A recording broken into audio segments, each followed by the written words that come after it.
Itu ternyata orang-orang yang panik. Orang-orang yang imunitasnya menurun karena kepanikan. Ketakutan, kekhawatiran, kepanikan itu membuat imunitas daya tahan menurun. Sehingga dia tidak bisa bertahan.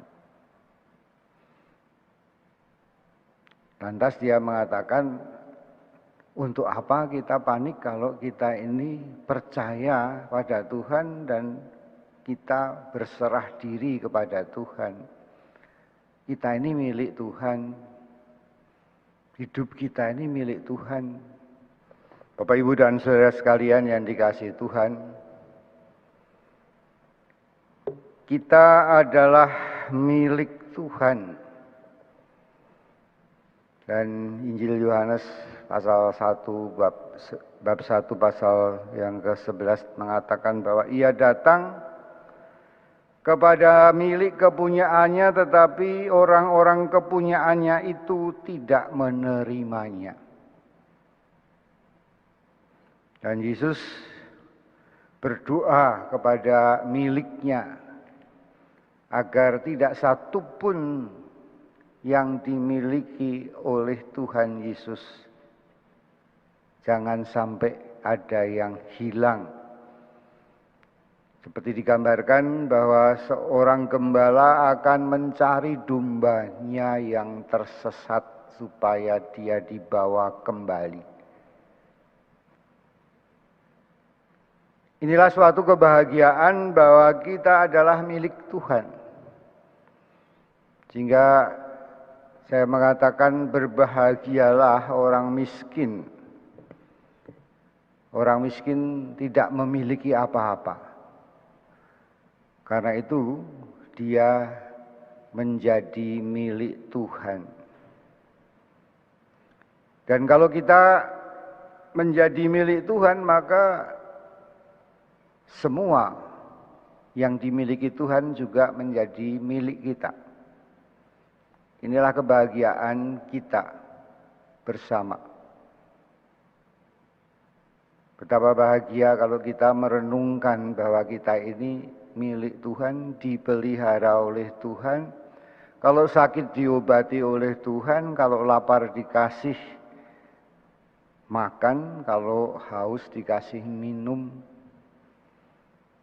Dan kita akan seperti anak yang hilang kembali, segala milik Tuhan akan dijaga dan dilindungi oleh Tuhan sendiri.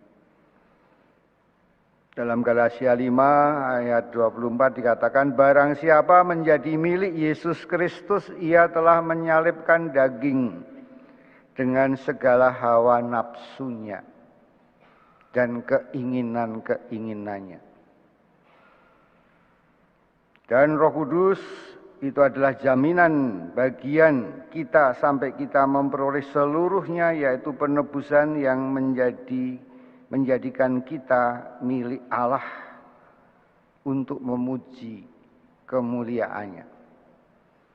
Kesadaran bahwa diri kita milik Tuhan berarti kita harus menyerahkan diri kita sepenuhnya kepada Tuhan. Kalau kita milik Tuhan berarti kita harus menghargai hadiah dari Tuhan. Diri kita ini adalah milik Tuhan, maka mari kita hargai. Kita hargai, kita cintai, dan janganlah dalam bacaan pertama menyerahkan kepada dosa. Jangan menyerahkan kepada kehancuran. Kalau ini milik Tuhan, maka kita kalau mau mempergunakannya harus juga minta izin kepada Tuhan, apakah Tuhan mengizinkan atau tidak. Nah, marilah kita serahkan diri kita kepada Tuhan dan mari kita menghargai segala milik Tuhan. Semua adalah milik Tuhan. kalau saudara menyerahkan diri kepada Tuhan. Saya milik Yesus, Anda milik Yesus, kita semua adalah milik Yesus. Karena itu Tuhan Yesus yang memiliki, dia juga bertanggung jawab terhadap semua yang dimilikinya. Dan Tuhan memberikan segala miliknya kepada orang-orang yang menyerahkan dirinya. Dia memberikan cintanya, dia memberikan rohnya sebagai jaminan penebusannya, dia memberikan cintanya, dia memberikan pengampunannya, dia memberikan segalanya yang dibutuhkan oleh domba-dombanya. Persoalannya adalah masalah yang paling besar di dunia ini adalah ketika kita semua ingin memiliki. Ya. Keserakahan untuk memiliki ini menimbulkan penderitaan. Karena Anda ingin memiliki, karena kita ingin memiliki, maka kita takut kehilangan milik. Sehingga saat ini begitu banyak orang yang gelisah hatinya, takut, tidak tentram jiwanya karena takut kehilangan nyawanya, karena penyakit, karena virus. Takut kehilangan pekerjaannya, takut dipecat, takut kehilangan orang yang dicintainya. Ini masalah yang paling besar di dalam dunia ini. Ketika orang-orang serakah dan ingin memiliki sehingga mereka melakukan dosa. Dunia atau negara ini hancur kalau banyak orang yang korupsi, kalau banyak maling-maling dalam negeri ini. Dia mengambil yang bukan miliknya. Dia mengambil yang menjadi milik Tuhan, milik rakyat. Tanah dan air dan segala yang ada dalam kekayaan di tanah air kita untuk kesejahteraan rakyat.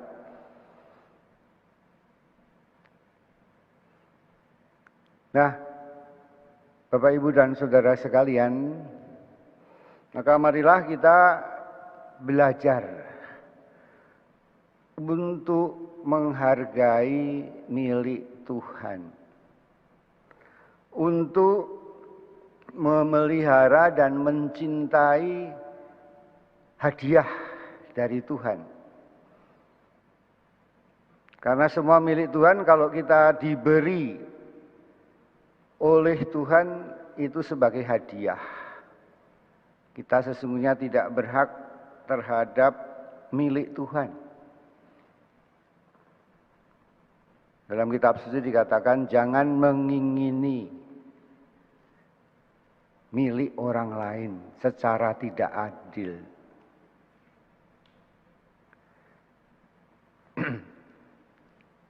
Oleh karena itu,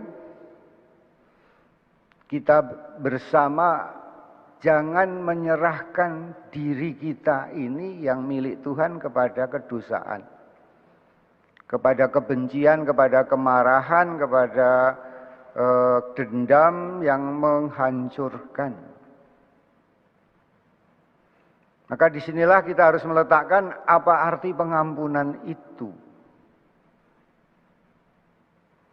Tuhan Yesus di kayu salib berdoa, Bapa, ampunilah mereka, orang-orang yang menyalibkan. Karena mereka tidak mengerti apa yang diperbuat oleh mereka. Apakah mereka sungguh diampuni karena permohonan Tuhan Yesus? Pasti. Karena Tuhan mau semua orang yang menjadi miliknya selamat. Tapi apakah mereka menerima pengampunan Tuhan? Apakah mereka terbuka dan mensyukuri pengampunan yang diberikan oleh Tuhan di atas kayu salib. Tidak. Mereka tidak mengerti. Seperti perumpamaan dalam Injil bahwa orang yang sudah dihapuskan hutangnya yang begitu banyak, kira-kira 10 miliar, dan dia tidak bersyukur atas pengampunan itu, sehingga dia tidak murah hati seperti Bapa di surga, sehingga dia menghukum saudaranya yang hanya berhutang 10 juta rupiah. Nah, mereka tidak mengerti. Maka mari kita mengerti bahwa kita ini diberi pengampunan oleh Tuhan karena Tuhan berbelas kasih kepada miliknya. Mau menyelamatkan miliknya. Maka nasihat Injil, hendaknya kamu murah hati seperti Bapamu di surga murah hati. Marilah kita yang menjadi milik Tuhan, kita juga bersama-sama menghargai, mencintai, memelihara seluruh ciptaan milik Tuhan.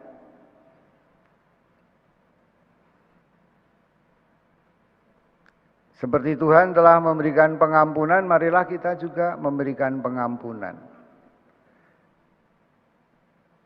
Dan mari kita juga membebaskan diri dari rasa takut, takut kehilangan,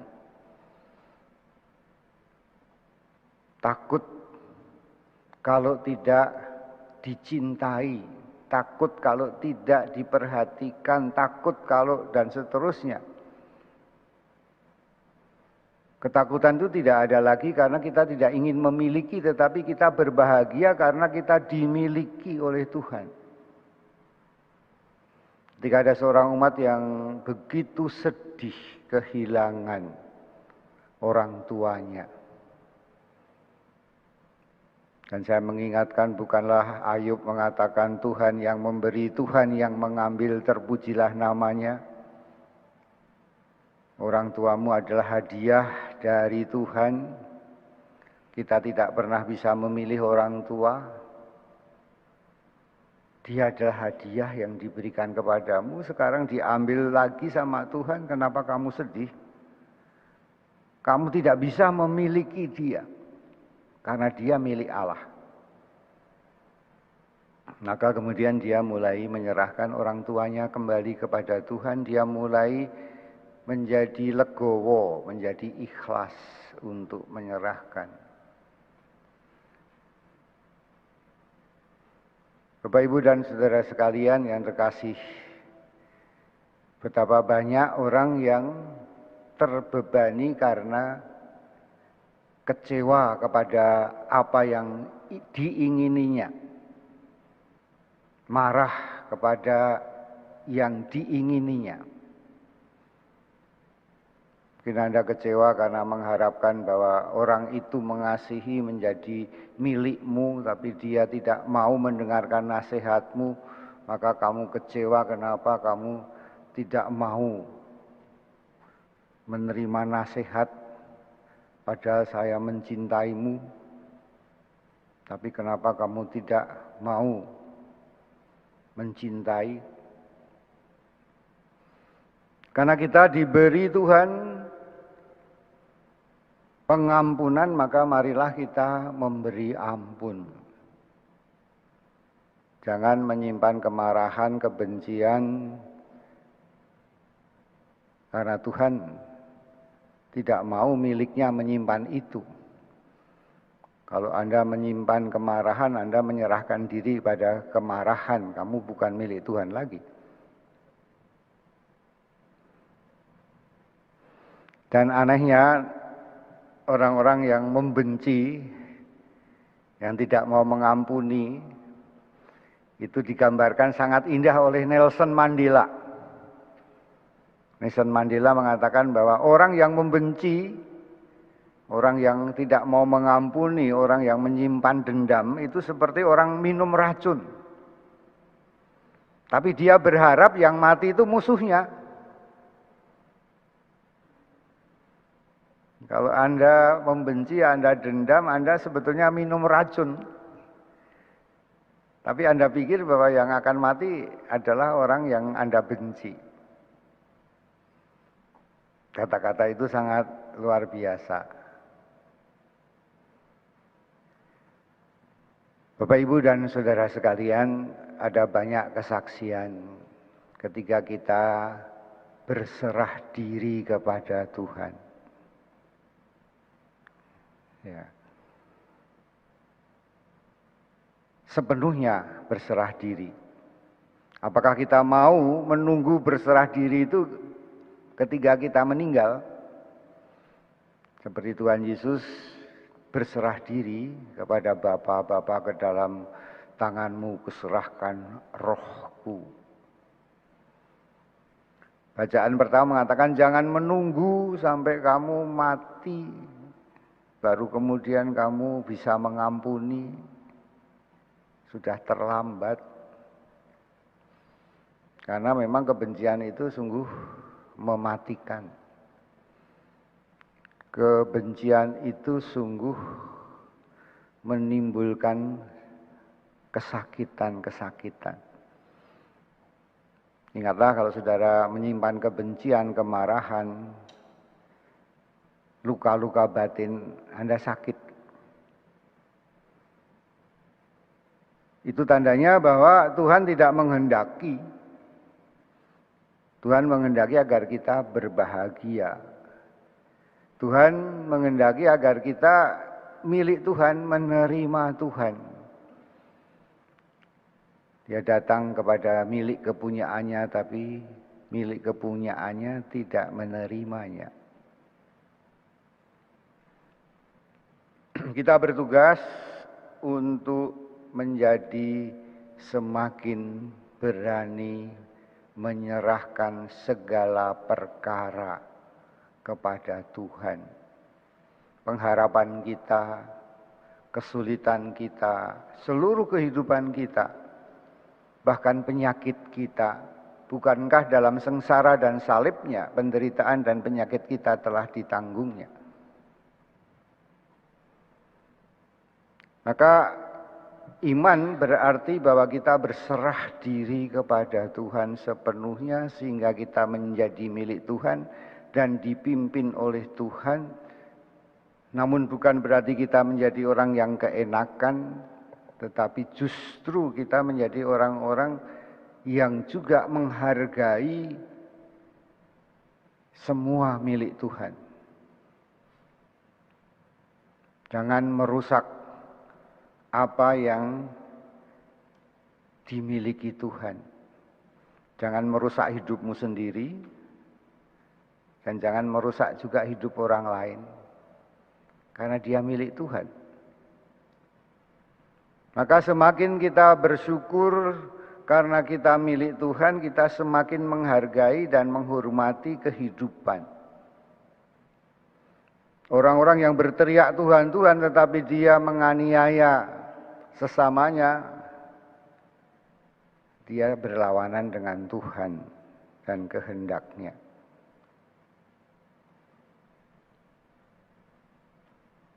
Seberapa besar kasih Tuhan adalah seberapa besar kita juga berani untuk membagikannya. Berani untuk mengalirkannya. Bahwa apa yang diberikan Tuhan kepada kita sebagai hadiah, marilah kita hadiahkan kepada orang lain juga. Karena mereka juga milik Tuhan. Kalau saya milik Tuhan, saya akan mengatakan kalau Tuhan di pihakku, siapa yang akan melawan aku? Paulus mengatakan itu. Kalau Tuhan di pihakku, maka segala perkara dapat kutanggung di dalam Dia yang memberi kita kekuatan.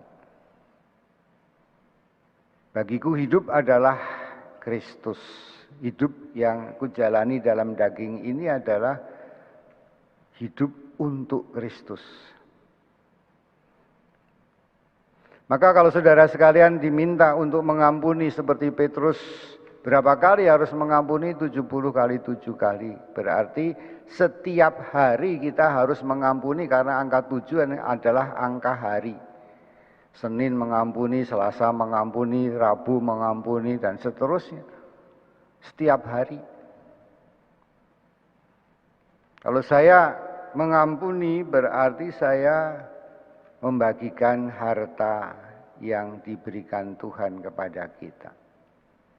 Saya mengalirkan kasih Tuhan kepada kita. Apa yang kita terima, kita hadiahkan kepada orang lain. Maka pengampunan adalah demi ketaatan. Maka siapa yang mengampuni, siapa yang memberi akan diberi. Siapa yang berbagi, dia akan ditambahkan. Siapa yang mengampuni, dia akan diampuni. Karena pengampunan Tuhan ada padanya. Karena kita orang-orang milik Tuhan yang diperkaya hidup kita oleh roh pengampunan itu. Maka semakin kita mengasihi, semakin kita mengampuni. Karena mengampuni berarti mengasihi. Kasih Tuhan yang paling besar di dalam hidup kita adalah bahwa kita disucikan Tuhan oleh karena darahnya. Yaitu pengampunan dosa. Apa jadinya kalau kita tidak diampuni, kita tidak pernah bisa masuk surga. Maka marilah hadiah pengampunan ini kita syukuri dan kita bagikan kepada orang lain yang membutuhkannya. Dan dengan mengampuni kita menjadi orang-orang yang sembuh. Yakobus mengatakan hendaknya kamu saling mengampuni supaya kamu sembuh.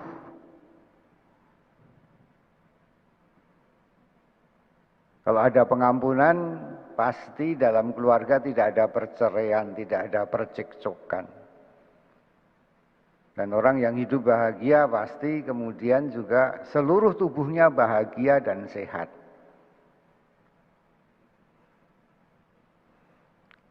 Kemarin saya terkesan oleh sharing seorang dokter dahsyat. Dia mengatakan bahwa jangan takut menghadapi virus. Karena 80% orang yang kena virus itu sembuh. Lantas mungkin saudara akan bertanya kenapa banyak yang meninggal. Yang meninggal itu ternyata orang-orang yang panik. Orang-orang yang imunitasnya menurun karena kepanikan. Ketakutan, kekhawatiran, kepanikan itu membuat imunitas daya tahan menurun. Sehingga dia tidak bisa bertahan. Lantas dia mengatakan, untuk apa kita panik kalau kita ini percaya pada Tuhan dan kita berserah diri kepada Tuhan. Kita ini milik Tuhan. Hidup kita ini milik Tuhan. Maka masa COVID ini mengajarkan kepada kita, hargailah tubuhmu, hargailah kesehatanmu. Dengan menghargai dirimu, kamu menghargai orang lain juga. Kalau kamu sehat, orang lain akan sehat juga. Sungguh ini kata-kata yang bagi saya menimbulkan pengharapan. Dalam Tuhan Yesus Kristus Sang Penyelamat, kita mempunyai kekuatan, harapan karena kita milik Tuhan.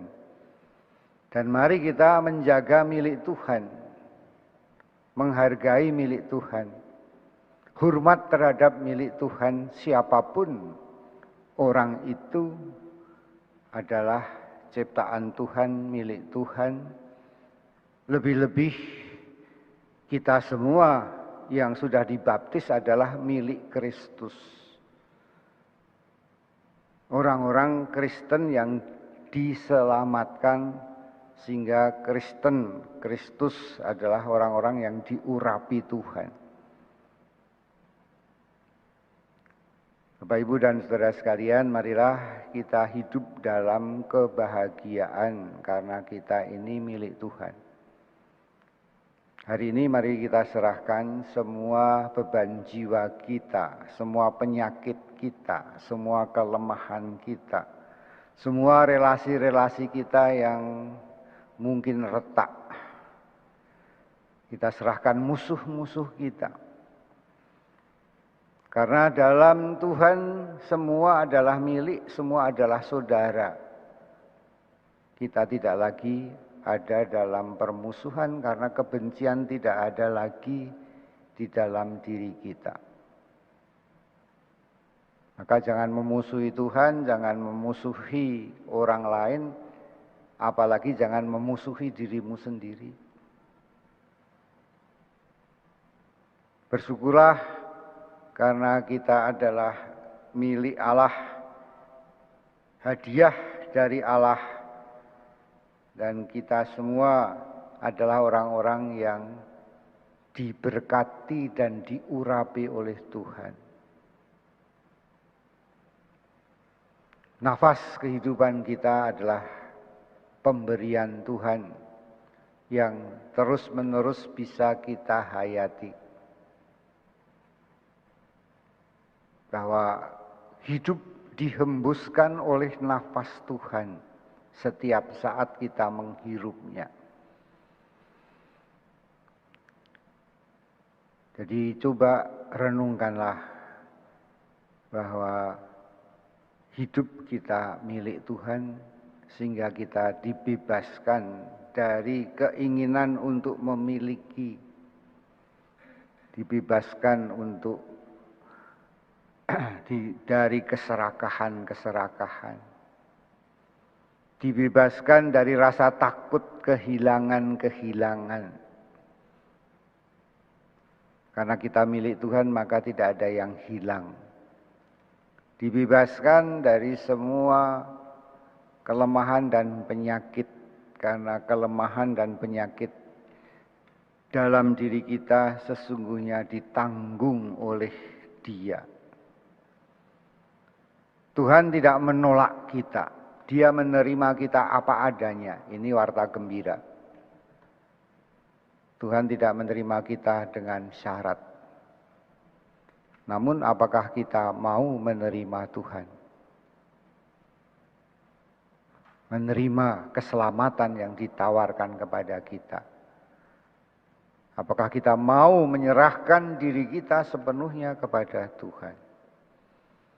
Mari kita berdiri menyatakan iman kita untuk menyerahkan diri kita kepada Tuhan dan kita berdoa untuk menyerahkan semua orang-orang yang terbebani oleh berbagai macam kesusahan dan penyakit agar dalam Tuhan mereka dipulihkan dan disembuhkan. Aku percaya akan Allah, Bapa yang Maha Kuasa, Pencipta langit.